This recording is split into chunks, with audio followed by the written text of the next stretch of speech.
안녕하세요. 공주대학교 변희영입니다. 저는 오늘 지역기후 모델을 활용한 동아시아 지역의 겨울철 저기압 특성 분석이라는 주제로 발표를 진행하겠습니다. 발표 슬라이드를 몇 장 안 준비해와서 발표 시간이 너무 짧으면 어떡하나 걱정을 많이 했는데 다행히 시간이 얼마 안 남은 관계로 잘 연기가 될 것 같습니다. 자, 순서는 다음과 같고요. 연구 배경입니다. 저희가 지금 속해 있는 특별 세션에서처럼 특별 세션의 주제와 같이 WCLP의 코덱스 이스트아시아 프로젝트를 통해서 한반도 및 동아시아 지역의 기후변화 시나리오를 생산하고 있습니다. 이게 시미5의 헤드젠, MPI, GFDL 외에도 최근에는 시미6의 UKESM 등 초기 및 경계 조건으로 역학적 상세화를 수행하여 다양한 지역 기후 모델을 수행하고 분석을 하고 있습니다.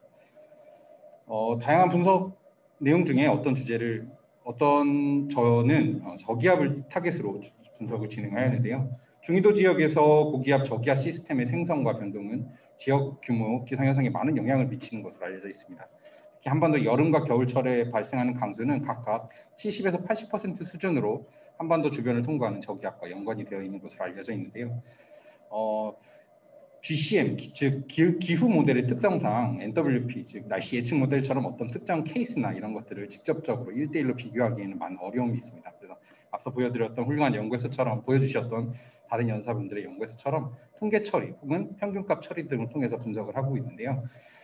특히나 이 고기압과 저기압 시스템과 관련해서, 특히나 저기압 시스템의 이동과 관련해서 활동성을 평가하기에는 특정 기간에 대한 평균값으로 확인하는 데 어려움이 있는 것으로 알고 있습니다. 밴드패스 필터링 방법을 적용을 하게 되면 동아시아 지역의 저기압 이동과 관련된 규모의 현상들을 분석을 할 수 있고 이 규모의 분석을 진행할 수 있습니다. 그래서 본 연구에서는 히스토리컬 기간에 대해서 서로 다른 GCM을 활용한 ICM의 역학적 상세화 결과에 대해서 밴드패스 필터링 방법을 적용해서 겨울철 저기압의 생성과 이동에 대한 특성을 분석을 했습니다.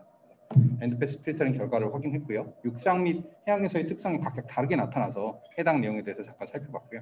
그리고 이 결과들을 토대로 과연 GCM을 수행하고 ICM을 수행하는데 ICM에서 에디드 밸류는 어디에 있는 것인가, 점차 GCM의 해상도가 높아지는 현재 상황에서 ICM은 어떤 필요성이 있는지를 확인해 보았습니다.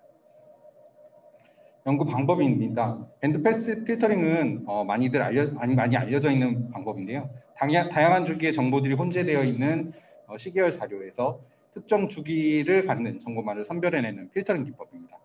실제 예시를 들어보면 다음과 같은 유값의 아노말리 필드를 20에서 100일의 기간을 갖는 특정 시그널의 신호들만 추출을 하게 되면 다음과 같은 시계열도가 구성이 되게 됩니다.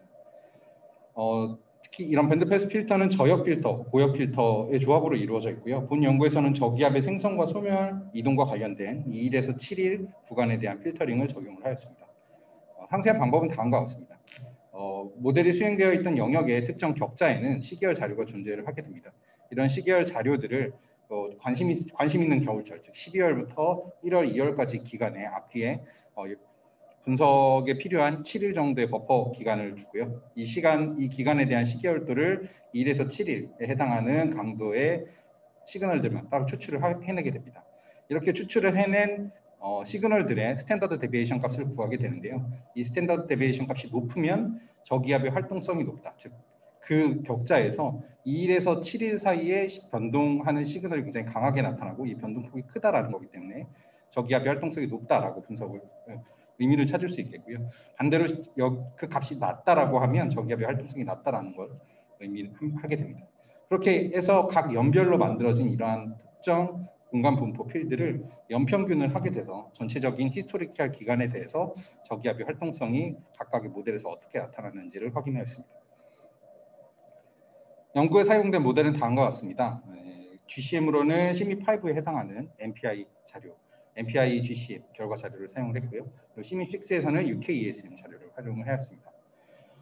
RCM으로는 워프 모델을 활용을 하였는데요. 공주대학교에서 수행한 시미5 실험에서는 저희는 레그CM을 사용을 했고 시미6로 넘어가면서 그림스 모델을 사용했기 때문에 동일한 RCM 결과를 활용하는 데 어려움이 좀 있었고요. 그 결과 부산대에서 수행해 주신 결과 자료를 받아서 이를 토대로 분석을 진행했습니다. 분석 결과를 비교 검증할 관측 자료로는 ERA5 자료를 사용을 했는데요. 2017년 오픈된 기존의 ERA 인터림 자료를 대체하는 고해상도의 재분석 자료고요. 공간 부포는 31km 그리고 연직으로는 137개 층의 정보를 가지고 있는 굉장히 고해상도 자료라서 확보를 하는 데 좀 어려움이 있었습니다.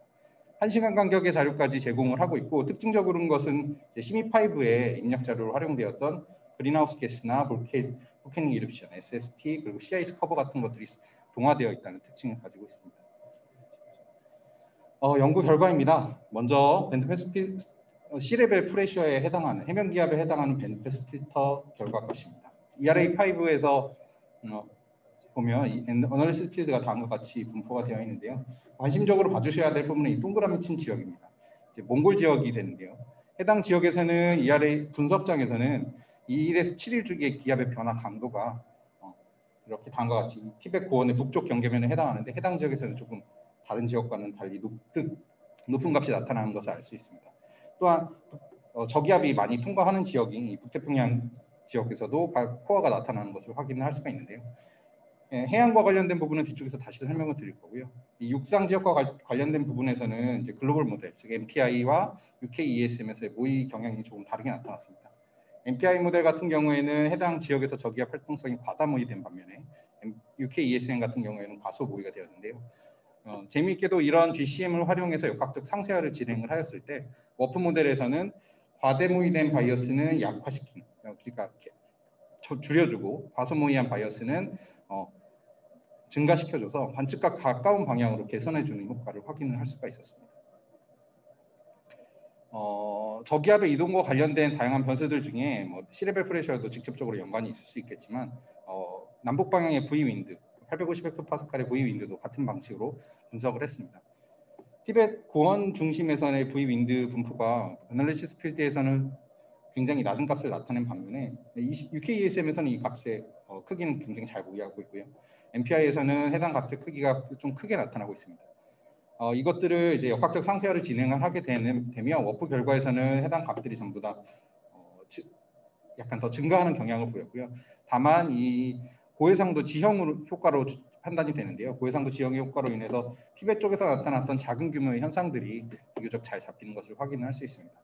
또한 V윈드 같은 경우에는 한반도를 포함한 유라시아 대륙의 동쪽의 경계에 있는 해안가 지역에서의 작은 규모의 현상들이 비교적 잘 모의되는 것들을 확인할 수 있었습니다.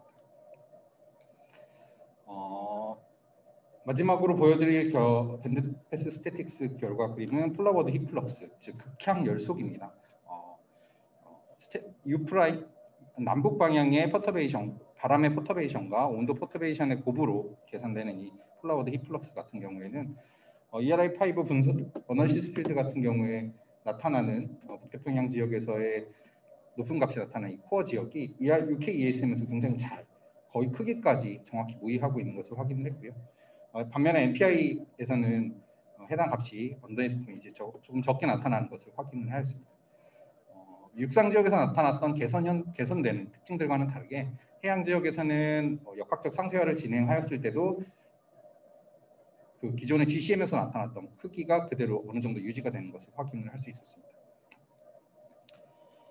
결론입니다. 이제 GCM에서는 표현되지 않던 티벳 고원이나 중국 내륙의 지형으로 인한 작은 규모의 현상들, 이것들이 RCM에서는 고해상도 관측과 비교했을 때 유사한 형태들이 나타났고요. 몽골이나 중국 내륙 같은 지역에서는 2일에서 7일 주기의 기압 변동성을 RCM에서 상당 부분 개선하는 것을 확인할 수 있었습니다. 육상과는 다르게 해양에서는 그 GCM의 특성들을 RCM에 비교적 거의 유사하게 나타나는 것을 알 수 있었고, 이를 토대로 RCM을 수행할 때 어떤 역학적 상세화를 조금 더 신뢰도 높은 결과를 생산하기 위해서는 육상에서는 하층 경계 조건, 지형이나 아니면 지면의 랜드 유지, 랜드 커버나 아니면 지형의 캐릭터리스틱 특징을 잘 나타낼 수 있는 파라미터들을 정교화하는 부분에 신경을 써야 될 것 같고, 해양에서는 GCM의 특성들을 그대로 가지고 오다 보니까 GCM에서 표현되고 있는 해양의 조건들에 대한 입력 자료의 품질 개선을 통해서 역학적 상세화 결과를 향상시킬 수 있으리라 판단하였습니다. 이것으로 연구 계획은 지금은 이제 겨울철에 한정적으로 분석을 했는데요. 당연히 다른 계절이나 다른 변수에 대한 분석도 진행을 해야 되고요. 그리고 동일하게 이번에는 UKUSM 자료를 입력 자료로 활용한 다양한 서로 다른 RCM들의 밴드패스 스태틱스를 결과들을 분석을 해볼 예정이고요.